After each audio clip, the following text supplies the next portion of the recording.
Olá, hoje vamos falar de crianças superdotadas. Esse termo é um termo genérico, evidentemente, para determinar crianças que têm habilidades específicas, pessoas que têm altas habilidades. Convidamos a médica que está aqui ao meu lado, Cláudia Panfilho, que é neurologista, atende no Hospital Vita da BR, também na Santa Casa, aqui em Curitiba. Ela me falava agora há pouco que já atendeu a vários casos de crianças com habilidades especiais, atendeu a várias famílias. Daqui a pouco ela vai contar alguns detalhes dessa história toda. E temos aqui, à minha direita, o casal Luiz César Taborda Alves e Alessandra Fanton de Siqueira Alves. Os dois são advogados e pais da Rebeca, de 6 anos, e do César, de 10 anos, os dois que são crianças superdotadas, crianças que têm habilidades especiais. Eu quero começar aqui com a doutora Cláudia Panfilho. Do ponto de vista médico, doutora, do ponto de vista da neurologia, o que é uma criança superdotada, como o cérebro da criança superdotada, que tem habilidades especiais, o que é essa superdotação? Bom, anatomicamente, os cérebros são todos iguais, em termos de ressonância, mas as habilidades, a forma com que a criança usa esse cérebro é que se diferencia. Então, as crianças que são superdotadas, elas têm umas habilidades a mais do que as outras, excluindo as crianças hiperestimuladas. Então, não é aquela criança que estudou demais e por isso sabe um pouco mais. Ela naturalmente tem habilidades especiais. Essa é a criança dita superdotada. Num modo geral, a gente considera uma média de... As crianças que são 5... agora eu que falei. De um modo geral, são aqueles 5% das crianças que têm uma inteligência superior. Então, numa classe de 100, as 5 mais inteligentes são consideradas superdotadas. Isso é um critério que não é válido porque não leva em consideração as habilidades como um todo, não leva as habilidades físicas, de criatividade, de liderança, mas como uma forma de classificar, isso é válido. Então, são as 5% das crianças mais inteligentes. Ela foge, então, do padrão, digamos, da normalidade da sociedade em termos de inteligência, do uso da inteligência, é isso? Isso. A gente costuma medir, comparar 100 crianças, as 5 mais inteligentes são as superdotadas. Mais ou menos assim. O critério da Organização Mundial, da ONU, da Organização das Nações Unidas, é de que 3% da população mundial tem superdotação, é isso?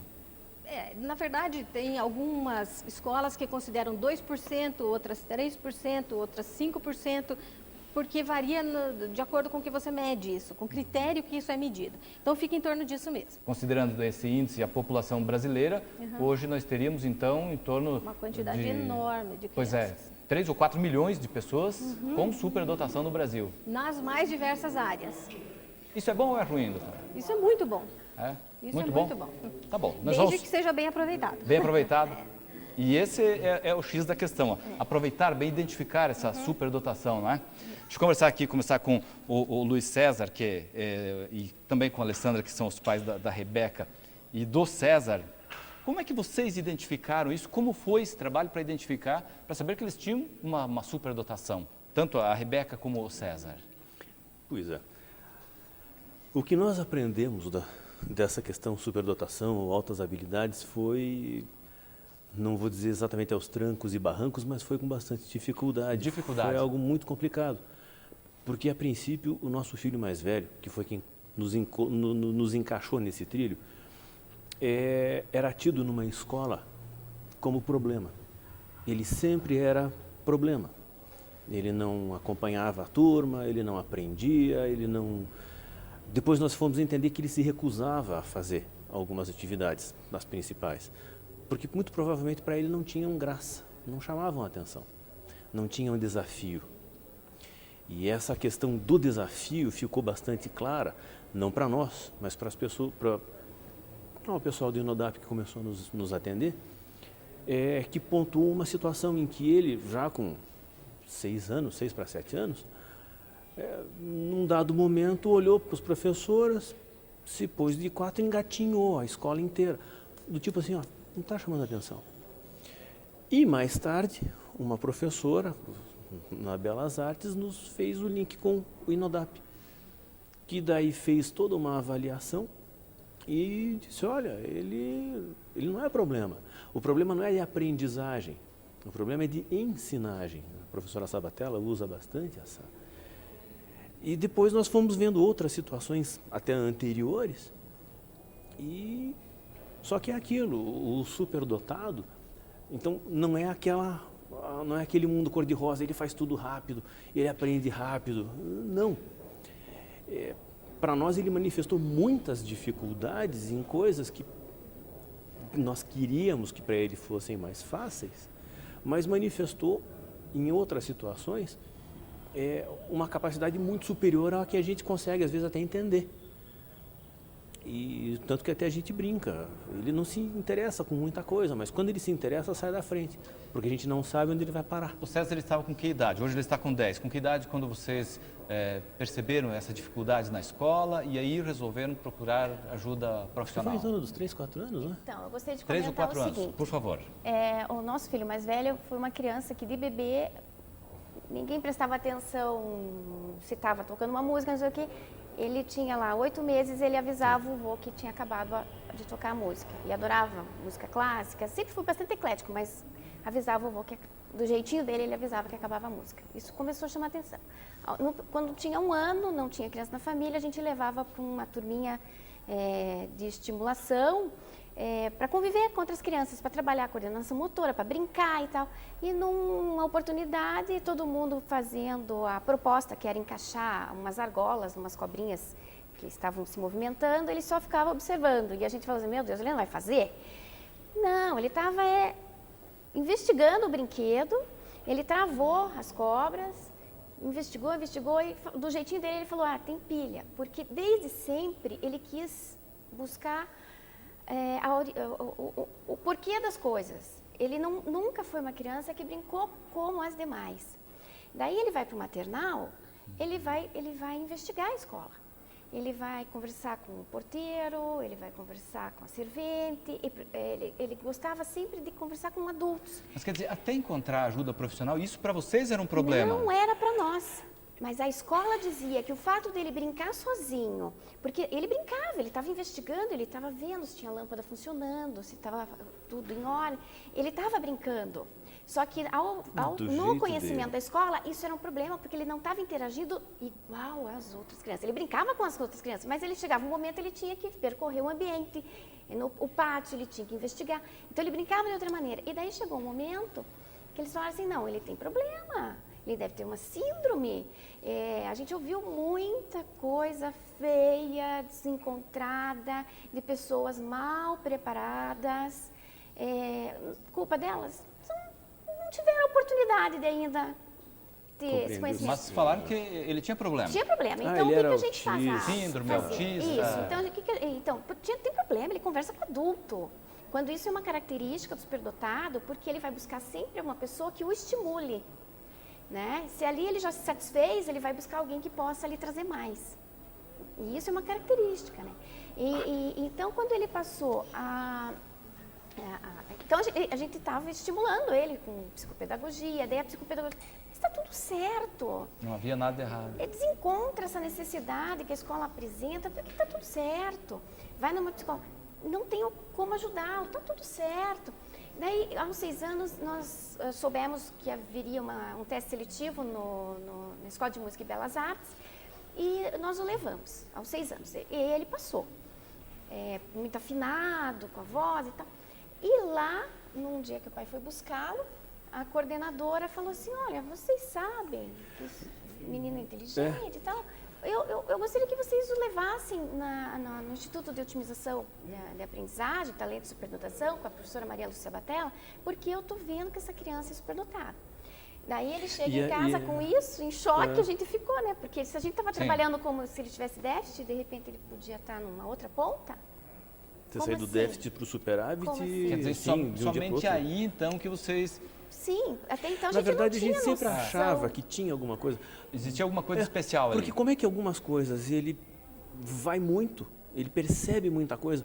Nessa mesma escola em que ele era sempre problema, aconteceu uma vez, a professora dividiu a sala com uma fita. Quando nós chegamos com ele, mais da metade da turma já tinha chegado. Ele entrou, olhou por que isso aqui? A professora achou graça e tal. Depois eu conto, César, depois eu conto, vai lá com os outros. Aí ele foi brincar. Daí a gente perguntou, e daí, a turminha tá curiosa? Ela disse, não, ele foi o primeiro que perguntou. E várias coisas aconteceram assim. Vocês têm muitas experiências com esses dois aí. De susto, de riso e de dúvida. Surpresa. E de dúvida, muita Dúvidas. dúvida, muita dúvida. Hoje isso já está mais tranquilo. Não, ainda. Isso Ainda já não, ainda. está caminhado. superado de uma certa forma, mas não significa que algumas apreensões tenham sido superadas, né? As dúvidas já estão melhor resolvidas, mas as apreensões não. Mas vem muita coisa pela frente ainda, né? Graças a Deus. Tá bom. Doutora, esses questionamentos, isso tudo que o casal passou aqui, a senhora diria que é normal num primeiro momento, até identificar, até perceber que Isso é a muito criança tem um diferencial em relação aos demais? Isso é muito comum e os filhos deles são o tipo mais comum de superdotação, um exemplo típico de superdotação. Ele tem várias habilidades, em música, em artes, acadêmicas também, está aprendendo bem. Isso é o mais comum, mas existe um tipo diferente de superdotação que é uma habilidade específica, só para música, só para liderança, ou uma habilidade social muito grande, a criança é extremamente sociável com todo mundo. Isso é uma qualidade excepcional da criança também e nem sempre é identificada. É uma habilidade, são habilidades específicas. É isso, que Ok. fazem parte daquele ser. Agora a família sofre até chegar A a família um diagnóstico. sofre e a criança sofre muito, porque muitas vezes ela é forçada a se enquadrar no esquema que não é o ideal para ele. E ela percebe que as pessoas não estão entendendo aquilo que ela quer. Ele precisa de desafios, ele quer aprender muito, e isso vai gerando uma angústia nele e um desinteresse ao mesmo tempo. Então a criança sofre muito. E aí entra os pais, a psicopedagogia, os psicólogos, para dar todo um suporte para mostrar para essa criança que o mundo é feito de diferentes. Então, a vida inteira ele vai ter que lidar com pessoas que sabem menos do que ele, que entendem menos, que aprendem menos, e ele tem que usar essa habilidade para ajudar os coleguinhas. Então, assim, você acha isso muito fácil? Então, vamos ajudar os amiguinhos a aprender também? E aí você engaja ele para que ele consiga participar de um meio social que não acompanha o ritmo dele, mas ele consegue ser produtivo naquele meio. Isso é muito importante. Ou seja, é preciso procurar ajuda. É preciso procurar Não dá ajuda. para ficar esperando. Não. Quanto mais tempo passa, mais essa carga emocional vai ficando muito mais pesada para que ele supere isso. E pode ser um desperdício para a própria criança, para o futuro dessa criança. Muitas crianças que são superdotadas, que não são diagnosticadas nem estimuladas, elas na adolescência apresentam problemas graves mesmo, de interação social e tudo. A senhora falou agora há pouco da criança superdotada e da superestimulada. Quais são as diferenças?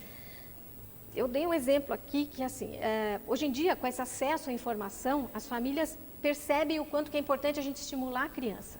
E aí, nessa ânsia de ter um filho muito inteligente, as famílias começam a estimular a criança desde bebê. Com música clássica, com matemática, com física, a criança de 1 ano, 2 e com 3, 4 elas estão sabendo ler. Mas de uma forma que foi artificial. Ela foi hiperestimulada, sobrecarregada. E aí, todo esse hiperestímulo, que num primeiro momento pode parecer que a criança é superdotada, lá pelos 5, 6, 7 anos, isso vai acabar. E ela vai sofrer uma frustração muito grande de não seguir por esse caminho, né? Ou seja, são os pais que querem transformar aquela criança num gênio e não é bem por aí o caminho. E às vezes a criança é acima da média, mas não chega a ser um superdotado. E o contrário também, que eu acho que isso é uma pena, são crianças que são mal estimuladas. Desde criança, desde a pré-escola, desde o berço, desde o quê? Salas superlotadas, professores que não dão atenção para a criança e uma criança que tem uma inteligência até acima da média, ela não desenvolve a sua potencialidade e se torna um adolescente mediano, para falar pouco. Assim. E a senhora tem se deparado com esses casos aí no dia a dia? Muito, infelizmente é bem comum. Pode ocorrer uma perda nisso tudo, né? Poderia ser muito bem aproveitada essa inteligência toda, ou de repente deixar que a criança tenha o desenvolvimento dela normal. Exatamente. E vocês, então, hoje estão mais tranquilos, vocês falavam, mas aguardam as surpresas que a vida reserva. A questão é o seguinte, Nós temos 2 filhos, o mais velho não é acadêmico. Significa que ele pode ser um grande cientista, mas ele não é acadêmico. E no ensino formal ele vai passar a vida escolar dele com dificuldades. Provavelmente tormentosa. Tormentosa. Aconteceu isso com o pai, com o tio, tá? Também não acadêmicos, mas no final deu tudo certo, né? Deu tudo certo. Mas e daí o que acontece com o não acadêmico? Por exemplo, outro dia fazendo uma lição de português, reescreva a frase, né, substituindo os pronomes para que não haja ambiguidade, uma ideia ambígua. Tá? Eles dizem, por que eu tenho que reescrever? Está aqui. E isso acontece muito, sabe? Por que eu tenho que copiar? Eles vão muito para o prático. Por que eu tenho que repetir uma situação que eu já podia estar lá adiante? E tem uma sociedade para dar conta. E é bem difícil. Agora, a nossa caçula de 6 anos, aos 2, ela verbalizava com muita facilidade um vocabulário formal. Eu brincava com ela falando assim, você fala como eu escrevo, porque ela é muito formal ao falar. E daí a gente observando, não, a gente vai um dia também levá-la para fazer a avaliação no INODAP, que eles fazem lá umas sessões uns testes, né, para identificar a superdotação. E daí o ano passado foi a gota d'água quando nós ouvimos de uma coordenadora de escola, né? Que a gente que eles não sabiam o que esperar da Rebeca porque ela não cabia numa caixinha. Ela não cabia na caixinha da escola, a gente ficou assim... Como? Só que se todo mundo coubesse na caixinha, nós estávamos ainda na Idade da Pedra. Então eu falei assim, não, então agora chegou o momento na verdade, aquela para ela ser avaliada. Na verdade, aquela musiquinha do Michel Teló tem que ser interpretada de outra forma. Porque toda vez que você sai da caixinha, as coisas melhoram. Einstein vivia dentro de uma caixinha, ele não cabia nela, ele construiu outras, né?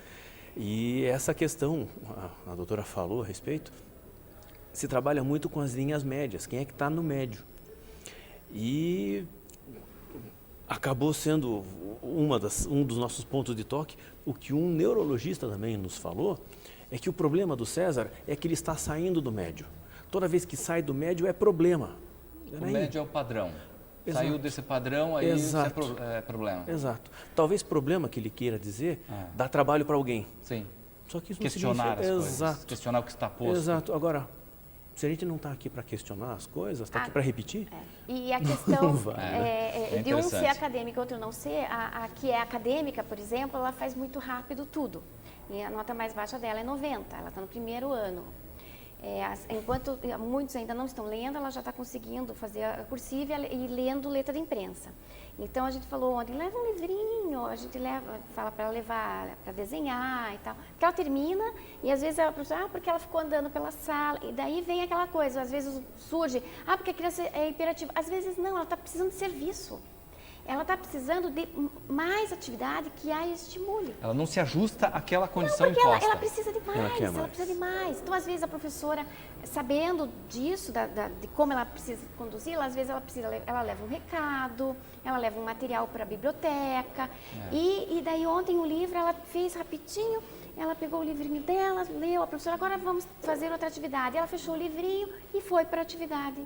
Mas ela, assim que ela tiver muito domínio na escrita, na leitura escrita, ela tende a precisar de um olhar diferenciado para ela não se desestimular. Interessante.